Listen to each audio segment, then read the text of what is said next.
لنسترح هنا قليلا. كما تريد يا سيد سليم. وأنتما اجلسا في هذا الركن ولا تحاولا الهرب. لن نفعل ذلك يا سيد سليم، ولكن اخرس يا سيد سليم. اخرس أنت أيضا. لماذا لا تدع أحدنا يتكلم يا سيد سليم؟ لأنني لا أريد أن أخدع مرة ثانية. قد خدع مرة وكفى. وما كنت تريد منه أن يفعل؟ اصمت أيها الشرير، يبدو أنك من أشر المتشردين. كلا يا سيد سليم، هل صديقي؟ اسكت. وأنت أيضا ستكون أشر منه لو بقيت هاربا. ها؟ وما يعنيكما من أمري؟ اجلس هنا. وأنت هيا اذهب إلى بيت التاجر نجيب، أما أنا سآخذ هذين الأفاقين إلى بيتي لأحبسهما، ومن ثم سألحق بك. مفهوم يا سيد سليم.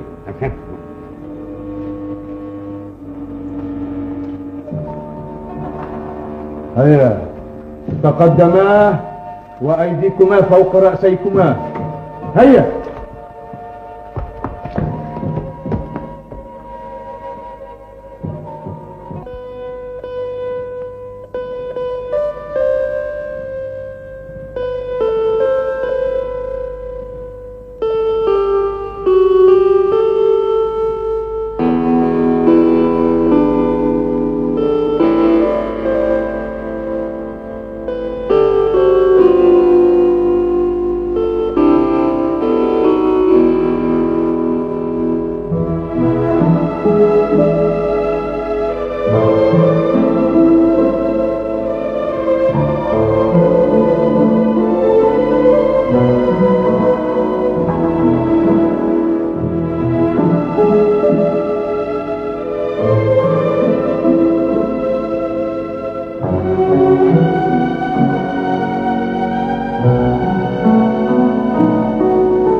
هنا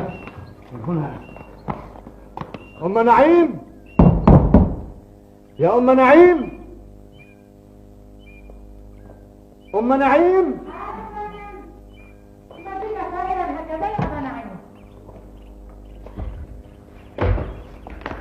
ما هذا؟ لقد تمكنت منه أخيرا. ومن الآخر؟ صديقه كما يزعمان. المهم الآن أن نحبسهما في الغرفة الداخلية، وبعدها سنتحدث في الأمر. هيا هيا.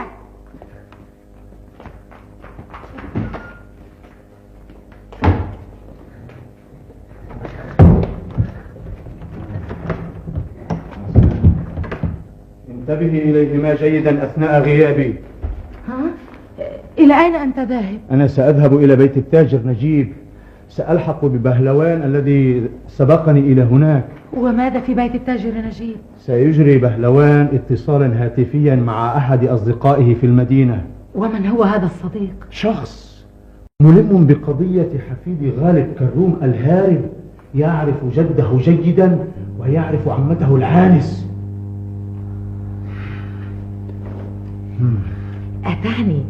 أتعني أن الجائزة مالية؟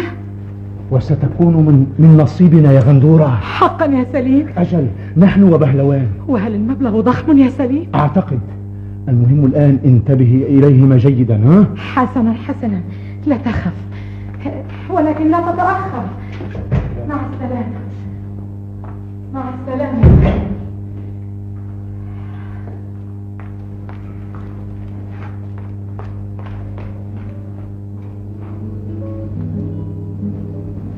وقد ذهب زوجها ليبلغ عنك يا نادر. أخبرني لن أستطيع الهرب هذه المرة يا علوان، ولكن أنت لماذا رضيت بالبقاء معي؟ لقد وعدتك بالوفاء يا نادر، أنسيت؟ الوفاء صحيح، لقد وعدتني بذلك، ولكن ما الفائدة من وفائك ووفائي الآن؟ بعد قليل سيأتي من يعيدني إلى جدي وعمتي، ولا أريد ذلك يا علوان. أريد أمي. اهدأ يا نادر، اهدأ وفكر معي.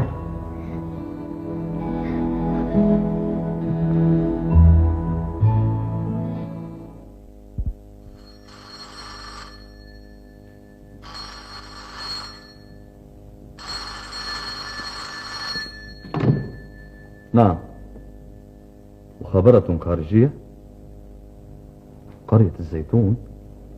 نعم سأتكلم.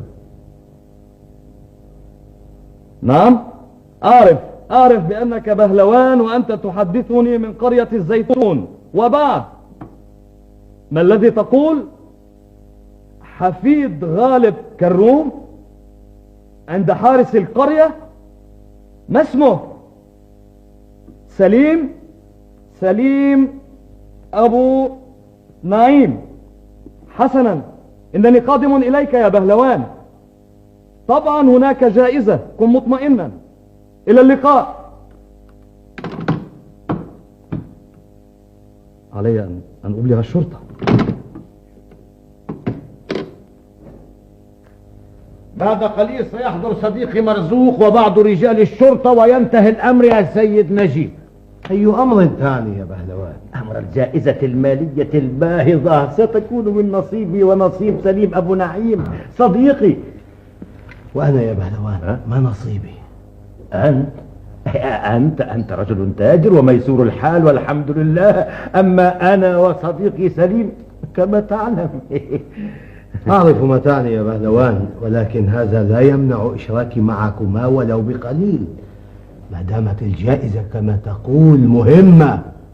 أتعني ما تقول يا سيد نجيب؟ طبعا أنا لا أمزح. ستأتيك الجائزة أنت والحارس سليم بدون عناء، وأنا لا أقبض أي مليم. هذا لا يجوز بين المعارف والأصدقاء يا بهلوان. صحيح، ولكنك لم تشترك معنا بإلقاء القبض على الصبي الهارب. أنا وصديقي سليم أبو نعيم تحملنا كل المشقات. وأنا أيضا تحملت معكما. ماذا تحملت؟ تحملت إزعاجك لي عندما أتيت واستعمالك جهاز الهاتف الوحيد في القرية. هذه تقول عنها مشقات؟ هذه مشقات يا رجل. ألا تكفيه؟ كم يكون مبلغ الجائزة على حسب التقدير يا بهلوان؟ 10,000 ليرة على أقل تعديل. وعلى أكبر تعديل 15,000. 5 لكل منا. ماذا تقول؟ قد لا يكون المبلغ حسب التقدير. سنجعله يكون أكثر لو شئنا يا بهلوان. لو شئنا؟ نعم. ألا تؤمن بأنني تاجر ماهر؟ طبعا. والتاجر الماهر يمكنه أن يصنع من الصغيرة كبيرة. أم أنك تقول العكس يا بهلوان؟ لا أبدا لا أقول العكس، ولكن ما دخل هذا بموضوعنا؟ لم أفهمه. ستفهم جيدا يا بهلوان. نصف ساعة وأنا أحاول الاتصال بمفتش كمال ولا أستطيع يا سيدي. لماذا؟ إنه في اجتماع خاص. شكرا، سأحاول مرة أخرى أن أتصل به. شكرا لك. سيدة سلمى، أهلا وسهلا. أهلا بك يا سيد مرزوق. ما الخبر؟ لقد أتيت فور ما أبلغني البواب رسالتك المبهمة. اجلسي وارتاحي أولا يا سيدة سلمى، اجلسي. شكرا. الخبر مفرح جدا. ولدي نادر. نعم يا سيدة سلمى، لقد عثر عليه في قرية تسمى قرية الزيتون. في قرية الزيتون؟ نعم، لقد أبلغني بهلوان الأمر. إنه عند حارس القرية، وأنا بانتظار أن أبلغ مفتش الشرطة، ولكنني لن أتمكن من ذلك قبل نصف ساعة. فهو في اجتماع. نصف ساعة؟ ألا يمكننا أن نبلغ مفتش آخر؟ ممكن يا سيدة سلمى، ولكن لما السرعة؟ ممكن نادر في أمان ولا نستطيع الهرب. لقد أكد لي ذلك بهلوان وهو في انتظارنا. ستذهب إلى القرية؟ نعم، سأذهب مع رجال الشرطة.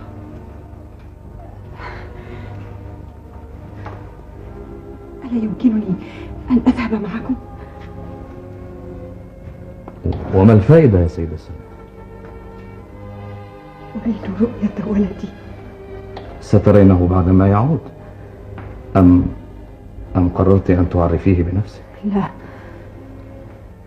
لا، لن أعرفه بنفسي قبل أن يستعيد ميراثه من جده وعمته، وعندئذ... فهمت ما تعنين يا سيدة سلمى، لقد فهمت. أتساعدني لكي أراه؟ ترى كيف أصبح حاله بعد أن تشرد في الحقول؟ سنذهب معا إلى قرية الزيتون. إذا سأرى ولدي أخيرا وهو سيراني. نادر ولدي. وكيف تسافر إلى حيث أمك وأنت لم ترها بعد ولا تعرفها؟ ستعرفني هي عندما تراني. اسمع يا نادر، لقد فكرت طويلا بطريقة للهرب من هنا، ولكن لا منفذ لهذا المكان اللعين غير هذا الباب المقفل. كيف سنفعل؟ ما الذي أقلق هدوءكما؟ كنتما عاقلين حتى الآن. نريد الخروج من هذه الغرفة. ممنوع. عندما يعود زوجي تتفاهمان معه. نرجوك يا سيدة غندورة. لا أمل لكما بالخروج قبل أن يعود زوجي. نحن جائعان. لم أحضر شيئا من الطعام بعد. ومتى سنأكل؟ لن أقدم لكما شيئا من الطعام ما لم يأمرني زوجي، والآن كفا عن إزعاجي حتى يعود. لن ترين أي إزعاج منا بعد الآن يا سيدة غندورة، اطمئني. ولكن متى يعود زوجك؟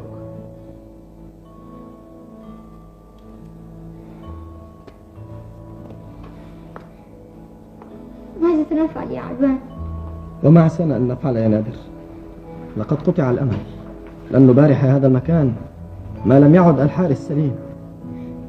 وبعودته يأتي معه الذي سيعيدني إلى منزل جدي. لا يا علوان. ارضى بالواقع يا نادر، لا أمل.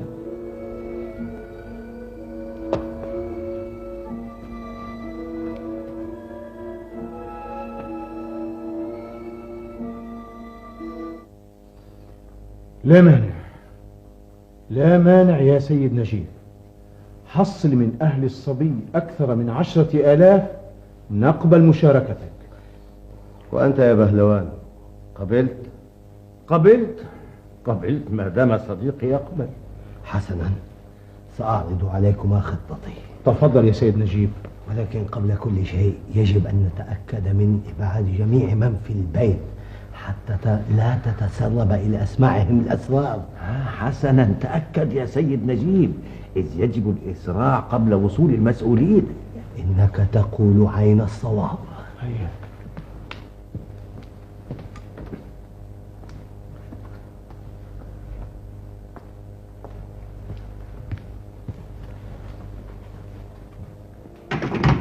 هيا بنا يا سيدة سلمى، لقد اطمأن بالي بعد أن بلغت الشرطة. هيا بنا. سيسبقوننا إلى القرية دون شك. لا أعتقد، سنصل في نفس الوقت أو قبله. هيا بنا. إذا سأرى ولدي حبيبي نادر. هيا بنا. هيا بنا.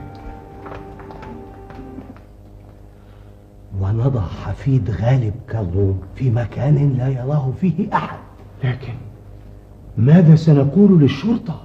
نقول كان الصبي هنا ولكنه هرب بينما كنا نحاول الاتصال بكم. فكرة. هل توافق يا بهلوان؟ أوافق. وأنت يا سيد سليم؟ أنا موافق، ولكن كيف سأقنع زوجتي بالأمر؟ إنها تحب المال، ومن السهل أن تسكت، وعلى كل فهي لن تعرف شيئا. كيف؟ ألن ترانا ونحن نخرجه مع صديقه من الغرفة؟ كلا لن ترانا، سنوهم الجميع بأن الصبيين تمكنا من الهرب. هل يمكن ذلك؟ يمكن، ولكن مشكلة الصديق الذي معه. ما به؟ كيف نتخلص منه؟ فهو لا لزوم له في الخطة. صحيح، كيف سنفعل؟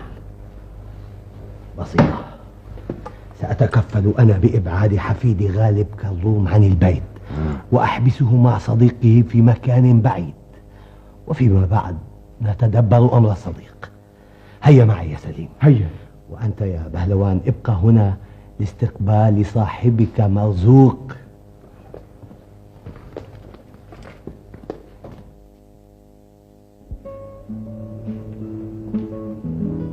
فكرة يا نادر. وما هي؟ انتظر قليلا.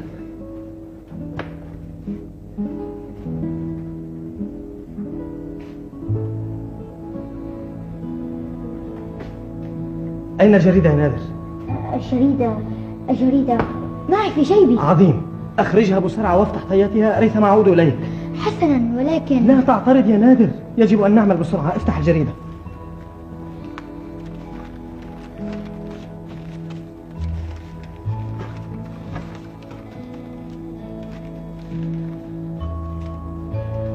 ها إذا فتحت الجريدة. عظيم، سنخرج من هنا يا نادر. كيف؟ سترى. تعال ساعدني، هات الجريدة.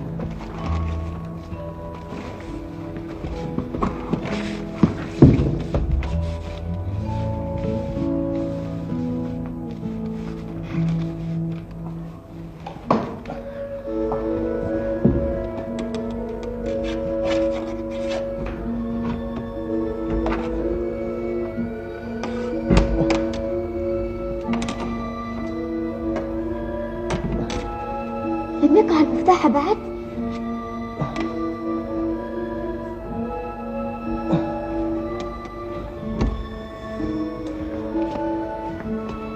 يجب أن نضع الجريدة تحت باب تماما ليقع المفتاح، وإلا فقدنا إمكانية الحصول عليه. وكيف سنفعل؟ دعني أنظر أولا.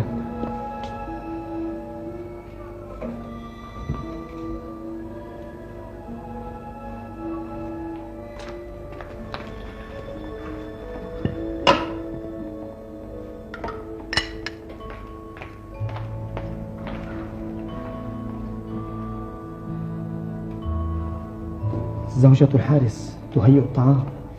وما يعني ذلك؟ سيكون من العسير علينا الهروب أمامها. يجب أن نتصرف. صحيح، لنحصل على المفتاح أولا. انتبه يا نادر.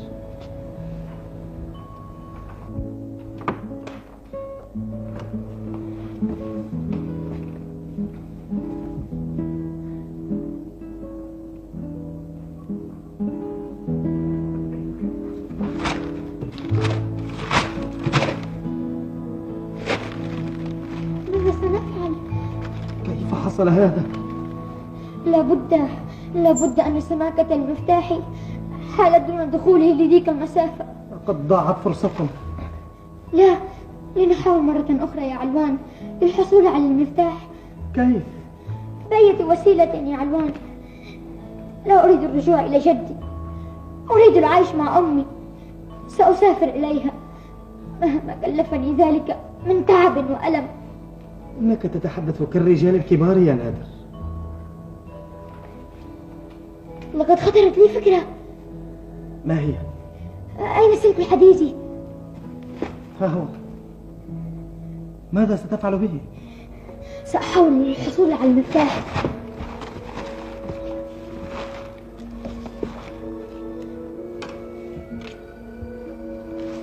انتبه يا نادر.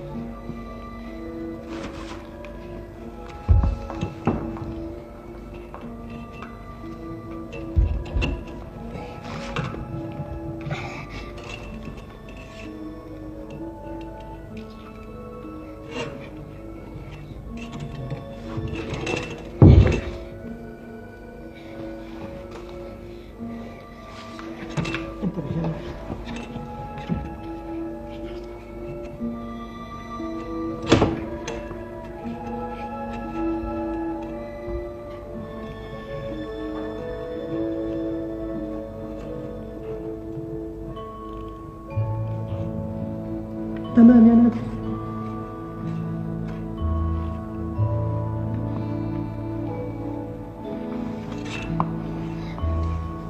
حاول.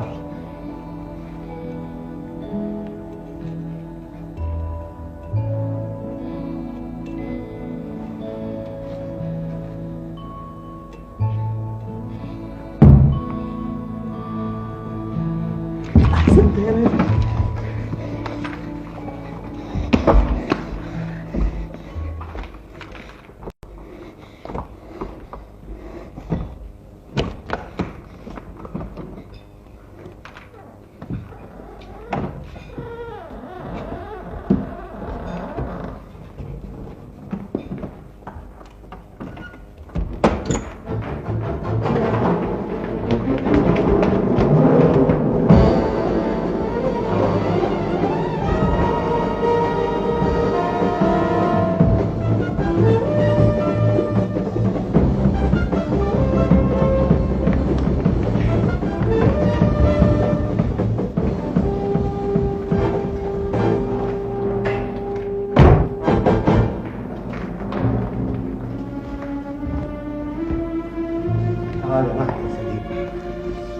أرني مكان النافذة أولا، ثم ادخل وتلهى بالحديث مع زوجتك كي لا تشعر لا شيء. حسنا، يجب عليك أن تعمل بسرعة. لا تخاف.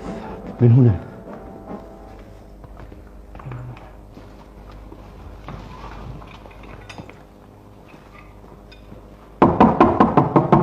افتح يا أم نعيم.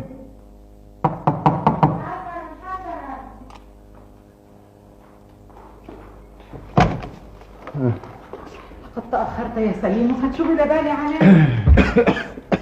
لم أتأخر. كيف حال الأسيرين الصغيرين؟ ما زالا في الغرفة المقفلة.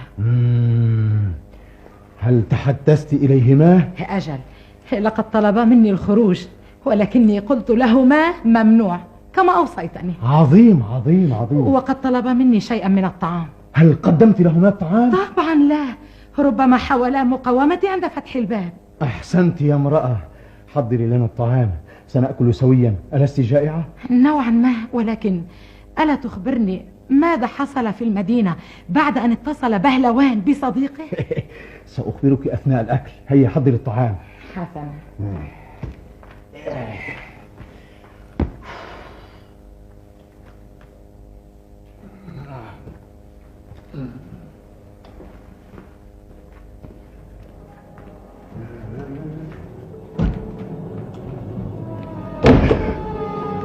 غير معقول، غير معقول يا أم نعيم، أم نعيم، غير معقول. كيف تمكنا من الهرب؟ الهرب؟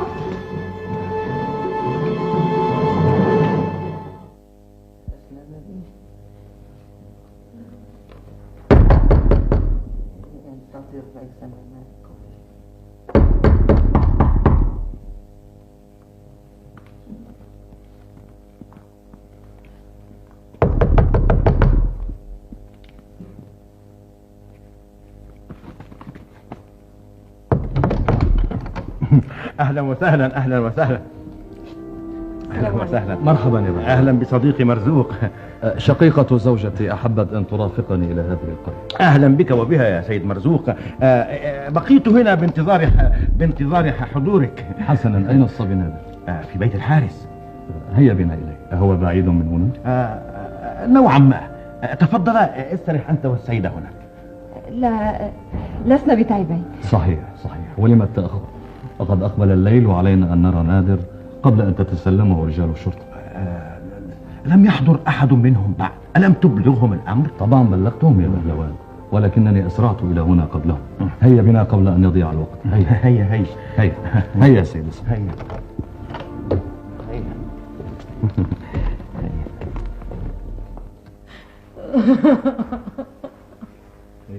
لا تبكي يا غندورة، لا تبكي. كفى بكاء يا غندورة. الذي وقع حدث رغما عنك يا زوجتي. صدقني يا سليم، لم أشعر بأية حركة تدل على أنهما يسعيان للهرب. علينا أن ننسى أمرهما، ويجب أن نفكر بالأمر وأن نتدبر الأمور مع رجال الشرطة. وماذا ستقول لهم؟ ماذا سأقول لهم؟ سأقول لهم الحقيقة. من هذا يا سليم؟ لا تخافي، إنه التاجر نجيب. نجيب؟ لم أفهم. لقد نسيته خارجا، انتظري سأعود إليك. لقد نسيته.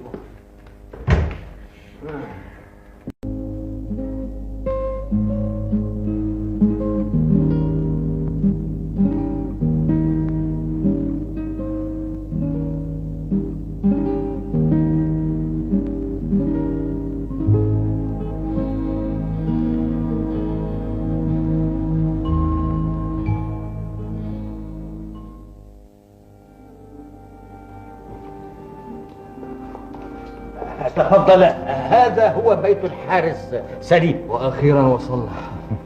إذا فلنسرع بالدخول. انتظراهما هنا ريثما أكلمه وأعود. حسنا، أسرع يا بهلوان أسرع. يا سيد سليم، يا سيد سليم. لا يسمع. هل لاحظت ما لاحظت أنا يا سيد مرزوق؟ وماذا لاحظت يا سيدة سلمى؟ لاحظت أن صديقك بهلوان تعمد إطالة الطريق للوصول بنا إلى هنا. صحيح، أظنه فعل ذلك. كان بالإمكان أن نصل قبل الآن، ولكن ماذا؟ أنا خائفة. خائفة؟ خائفة يا سيد مرزوق. من ماذا أنت خائفة؟ لا أدري، شعوري وإحساسي بأن ولدي نادر. هذا ما حدث يا بهلوان. غير معقول. لقد فر حفيد غالب كروم وانتهت آمالنا يا بهلوان. ولكن الخطة يا سيد نجيب، الخطة فشلت رغما عنا وهرب الساجنان قبل أن نصل إلى البيت. وماذا أقول لصديقي مرزوق؟ وماذا أقول؟ قل له الحقيقة.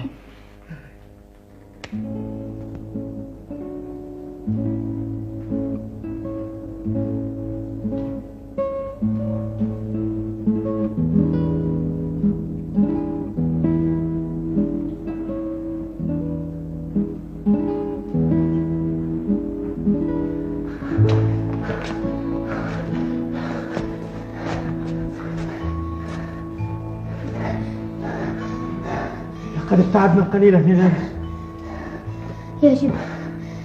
يجب أن نبتعد أكثر يا علوان، لولا ألم رجلك. أنت على حق، فقد يأتي أحد في أثرنا.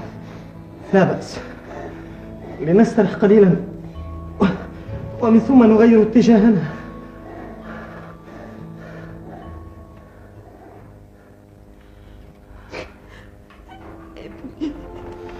حبيبي سيظل هاربا.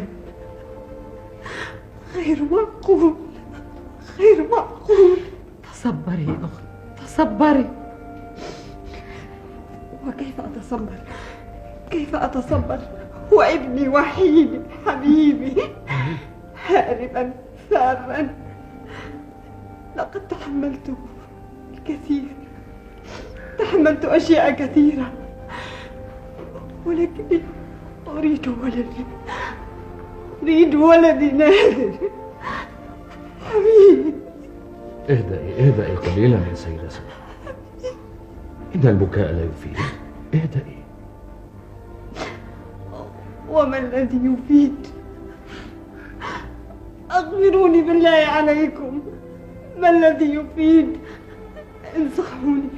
إنه لم يبتعد كثيرا بعد أن حل الظلام. علينا أن نؤلف فرقة لملاحقته. فرقة؟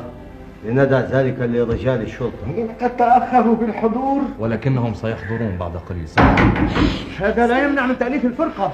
لابد أنهم الشرطة.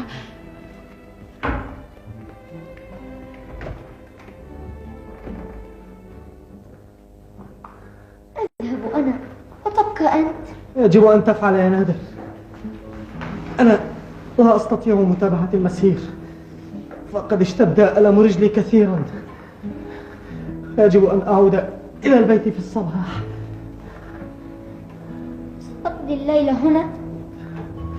أجل يا نادر، سأذهب إلى البيت وأطبب رجلي، وعندما تشفى ألحق بك. وكيف ستعرف مكاني؟ ستأتي إلي أنت بعد أسبوع. لا لا يا علوان، لن أعود إلى بيتك مرة ثانية. لماذا؟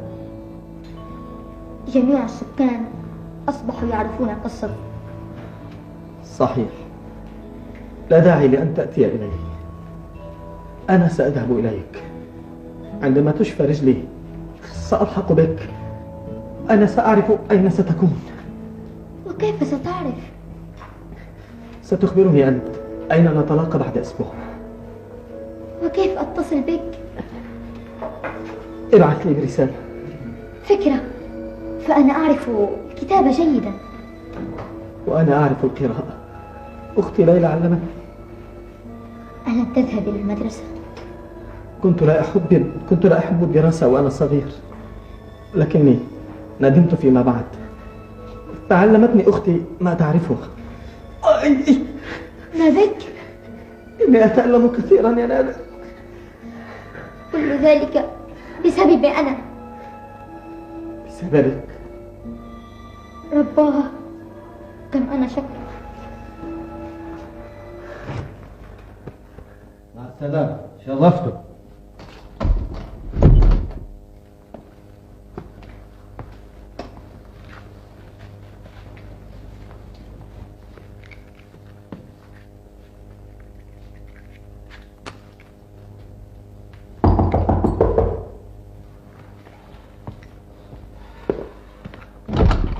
بهلوان؟ أجل بهلوان. متى تركت الحارس؟ بعد ذهابك بدقائق وصلت وعرفت أن رجال الشرطة عندك. ولماذا لم تدخل؟ فضلت الانتظار خارجا ريثما يذهبون، لأنني لا أحب رجال الشرطة كثيرا. ليس الأمر جسيما كما تتصور يا بهلوان. ليس جسيما؟ طبعا، لقد فهموا مني الحقيقة. رأيتهم يسرعون من بيت الحارس. لقد أخبرهم الحقيقة وجاءوا إلي وقارنوا بين أقواله وأقوالي، وانتهى الأمر. انتهى الأمر بالنسبة لرجال الشرطة، أما بالنسبة لنا نحن فلم ينتهي على ما أعتقد يا سيد نجيب. لم أفهم يا بهلوان. لم تفهم. إني أتحدث عن خطتنا التي اتفقنا على تنفيذها يا سيد نجيب. الخطة؟ ولكنها فشلت. أم أنك تعتقد؟ ماذا أعتقد؟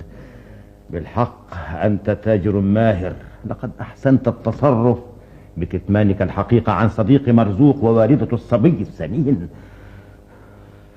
لا شك أنك تهزي يا بهلوان. أجل أهزي، أنا أهزي. طبعا، أنت تظن أن خطتنا بشأن إخفاء الصبي قد تمت بنجاح؟ ألم يحصل ذلك؟ كلا يا بهلوان. دعك من المزاح يا سيد نجيب، دعك من المزاح. ألا تصدق؟ كان أحب علينا أن تبقيا الليلة هنا. شكرا لك يا سيد سليم، لقد أكرمتنا كثيرا. فعلينا أن نعود إلى المدينة أنا والسيدة سلمى، فغدا صباحا يجب أن تكون في وظيفتها. حسنا كما تريدان. إذا كان الأمر كذلك يجب علي أن أصطحبكما حتى نهاية الطريق السالكة. شكرا لك يا سيد سليم، لأن الوقت ظلام. شكرا لك، سنتدبر الأمر. إذا كانت مرافقتك لنا تزعج السيدة زوجتك. كلا، لا شيء يزعج يا سيد مرزوق. شكرا لك يا سيدة غندورة. اذهب معهم يا سليم، وسأبقى ساهرة بانتظارك. شكرا لك. شكرا لك يا سيد. لا شكر على واجب. مع السلامة. تصبري، كان الله في عونك. هيا أسرعا قبل ازدياد الظلام. مع السلامة. سأعود حالا يا غندورة. مع السلامة. شكرا. تفضل.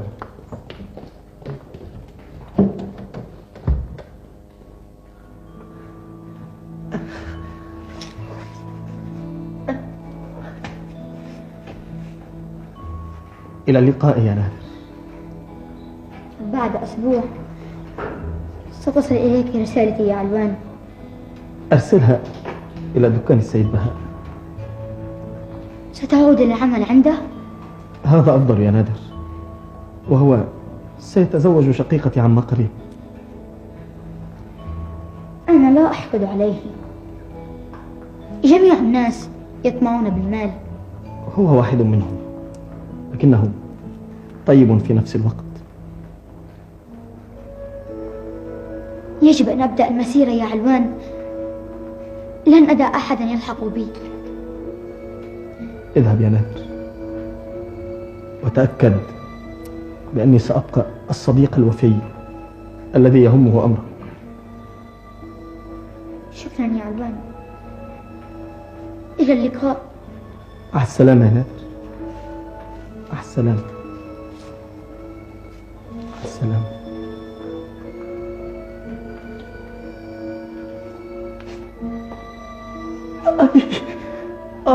منك أيتها الرجل اللعينة.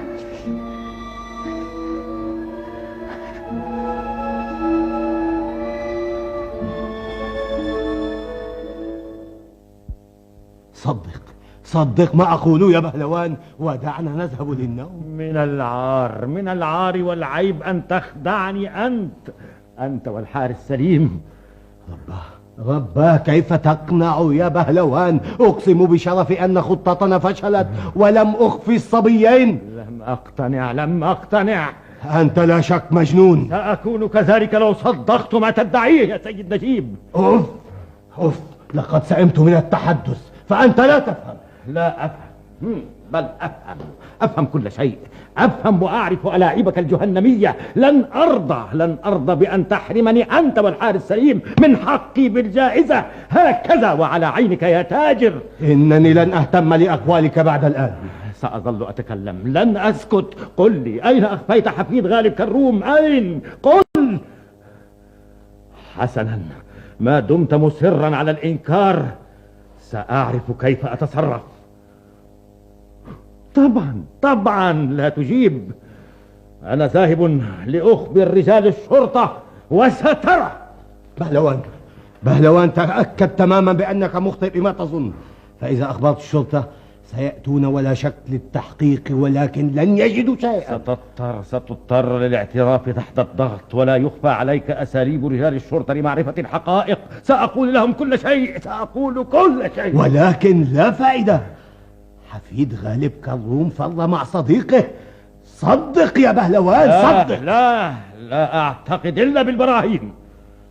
ألا تثق بالحارس سليم؟ كنت أثق به، ولكن على ما يبدو أنتم الاثنين متفقان علي. أنا بهلوان الفقير. صدقني يا بهلوان، صدقني. لقد انتهت المغامرة، وحفيد غالب كروم أصبح في البعيد. أي بعيد تعني يا سيد نجيب؟ أي بعيد؟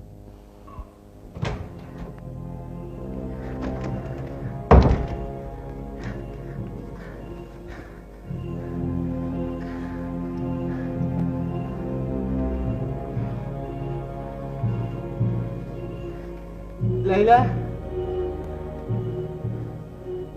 تراها نائمة؟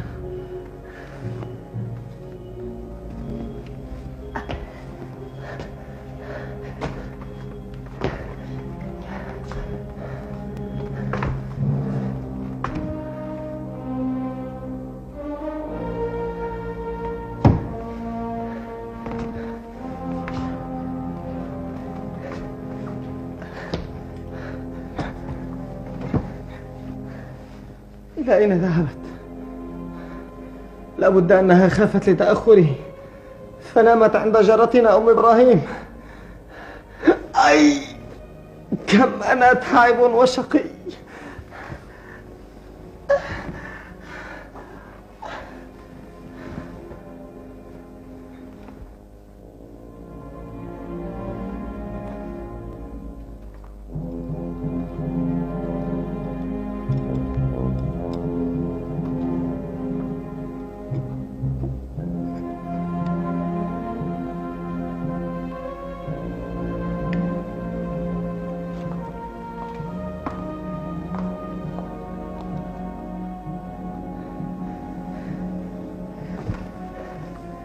لم أعد أستطيع، لم أعد أستطيع. ليلى، أسرع إليه ليلى، رجلي تؤلمني كثيرا. متى أتيت؟ منذ بعض الوقت، بحثت عنك في الداخل فظننتك خرجت باكرا. لقد كنت في المطبخ. لم أنم طوال الليل يا ليلى، وأنا أسير على رجلي حتى أصل إلى هنا. يجب استدعاء الطبيب يا ليلى. حسنا حسنا. اسرع يا ليلى، ولكن لا تقولي للسيد بهاء. بهاء؟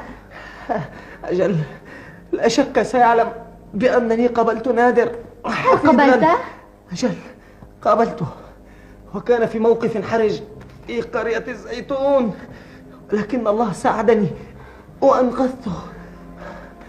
هل أنقذته؟ أجل، أنقذته. قبض عليه بعض أهل القرية طمعا بالجائزة المالية. وهناك قصة طويلة سأحدثك عنها فيما بعد، ولكن لا تقولي للسيد بهاء. حسنا يا علوان، سأحضر الطبيب. بسرعة يا ليلى، بسرعة، أريد الشفاء العاجل.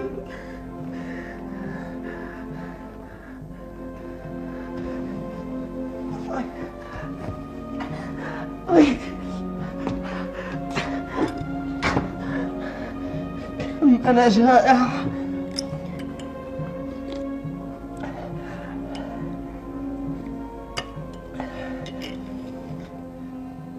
ونادر لم يتناول الطعام أيضا، فمن يدري، له الله.